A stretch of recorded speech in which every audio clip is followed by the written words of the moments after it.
ஒரு நல்ல ஹிந்து. தினசரி குளிப்பதாலேயே ஆண்டவனுடைய அனுக்கிரகம் வந்துவிடுமா என்று கேட்பவர்கள் பலர். ஆண்டவனுடைய அனுக்கிரகம் வருகிறதோ இல்லையோ, புற உடம்பு சுத்தமாகிறது. புற உடம்பு குளிரும் போது அகமும் குளிர்கிறது. அகத்தை அடிக்கடி குளிர வைக்க உடம்பையும் குளிர வைக்க வேண்டியிருக்கிறது. குளிர்ந்த உடம்புக்குள்ளே ஆன்மா குளிர்ந்து நிற்கிறது. குளிர்ந்த ஆன்மாவுக்குள்ளே ஆண்டவன் சுடர்விட்டு பிரகாசிக்கிறார். நெற்றியிலே ஏன் விபூதி பூச வேண்டும் அல்லது திருமண் இட வேண்டும்? திருநீரு அல்லது திருமண் எதற்கு? சைவர்கள் திருநீர் பூசுகிறார்கள், வைணவர்கள் திருமண் இடுகிறார்கள். வார்த்தைகளை கவனியுங்கள். அது திருநீரு, இது திருமண்.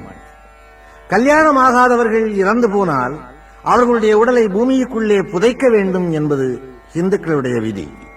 கல்யாணம் ஆகி வாழ்ந்தவர்கள் இறந்தால் அவர்களுடைய உடலை எரிக்க வேண்டும் என்பது இந்துக்களுடைய விதி. கல்யாணம் ஆகாத உடம்பு மண்ணோடு கலந்து சாந்தி அடையவும், கல்யாணம் ஆகி சாந்தி அடைந்த உடம்பு விண்ணோடு கலந்து ஐக்கியமாகவும், இந்த இரண்டையும் அவர்கள் தேர்ந்தெடுத்தார்கள். அந்த விபூதியை ஏன் பூசச் சொல்லுகிறார்கள்? திருநீரை. காலையிலே எழும்போதே இந்த உடம்பும் இப்படித்தான் நீராக போகிறது என்று அடிக்கடி நினைத்தால் தவறு செய்ய தோன்றார், பாவம் செய்ய தோன்றார். என்றைக்கு இந்த உடம்பு நெற்றியிலே இருக்கிற இந்த நீராகுமோ என்ற எண்ணம் வந்தால் அன்றைக்கு யோகியனாக இருக்க சொல்லும்.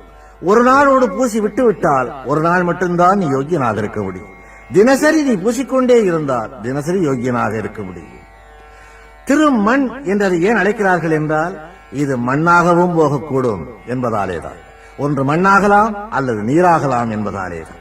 அதனாலேதான் மண் இடுவதும் நீர் பூசுவதும் இந்துக்களுடைய பழக்கமாயிற்று. இன்னொன்று, காலையிலே எழுந்தவுடனே ஒரு இந்து குளித்துவிட்டு விபூதி பூசி அல்லது திருமண் இட்டு அரை மணி நேரமாவது அல்லது ஒரு மணி நேரமாவது பூஜையிலே அமர்கிறானேயே, இதுவரையிலே அதற்கு ஒரு விளக்கம் எனக்கு தெரியாமல் இருந்தது. இன்றைக்கு வியாதிகள் எவ்வளவோ வந்திருக்கின்றன, அந்த வியாதிகளுக்கு மருந்துகளும் வந்திருக்கின்றன. ஆனால் அந்த நாளிலே இந்த வியாதிகள் ஓரளவுக்கு இருந்தன, ஆனால் இவற்றுக்கு மருந்து இல்லை. மிக முக்கியமானது இரத்த கொதிப்பு என்கின்ற வியாதியாகும்.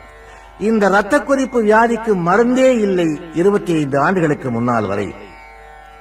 அண்மையிலே மகரிஷி யோகி அவர்கள் கார்டியோகிராஃப் போட்டு டாக்டர்கள் கூட ஒப்புக்கொள்ளக்கூடிய அளவிலே ஒரு புத்தகம் எழுதியிருக்கிறார். அதிலே அவர் என்ன குறிப்பிடுகிறார் என்றால், ஏதாவது ஒரு பொருளை 20 நிமிஷ நேரம் அப்படியே வேறு சிந்தனை இல்லாமல், சபலம் இல்லாமல், சலனம் இல்லாமல் நீ சிந்தித்துக் கொண்டே இருந்தால் உன்னுடைய ரத்த கொதிப்பு இறங்கும், ஏறுகிற கொதிப்பு இறங்கும் என்று அவர் குறிப்பிட்டிருக்கிறார். இதற்கு ஏதாவது ஆதாரம் உண்டா என்று கேட்கிறீர்களா? நானே ஆதாரம். அந்த 20 நிமிஷமும் நீ ஆண்டவனைத்தான் நினைக்க வேண்டும் என்று நினைப்பதில்லை.